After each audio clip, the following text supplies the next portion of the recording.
ఇక నుంచి పాకిస్తాన్తో పెళ్ళంటే దేశద్రోహం కింద పరిగణించాల్సిన పరిస్థితి ఏర్పడుతుందంటూ యావత్తు భారత సమాజం అంతా కూడా గొంతెత్తి మరీ ఘోషిస్తూ ఉంది.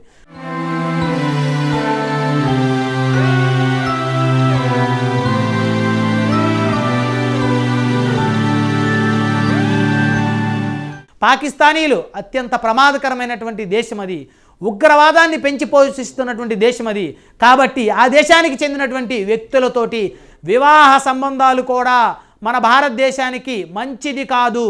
ఎవరైనా సరే భారతీయులు పాకిస్తాన్ వారిని పెళ్లి చేసుకుంటే వారికి భారతదేశంలో ఉండే అవకాశం లేదు. పాకిస్తాన్ వాళ్ళు ఎవరైనా భారతదేశాన్ని చెందిన వ్యక్తులను పెళ్లి చేసుకుంటే వారికి ఇక్కడికి వచ్చేటువంటి పరిస్థితి లేదు. భారత ప్రభుత్వం విధించినటువంటి ఆంక్షల నేపథ్యంలో ఖచ్చితంగా ఇక మీదట పాకిస్తాన్ తోటి భారతీయులు ఎవరూ కూడా, మహిళలు కానీ పురుషులు కానీ పెళ్లి చేసుకునేటువంటి అంశం మీద ప్రతి ఒక్కరూ కూడా పునరాలోచించాల్సినటువంటి అవసరం ఖచ్చితంగా ఉంది.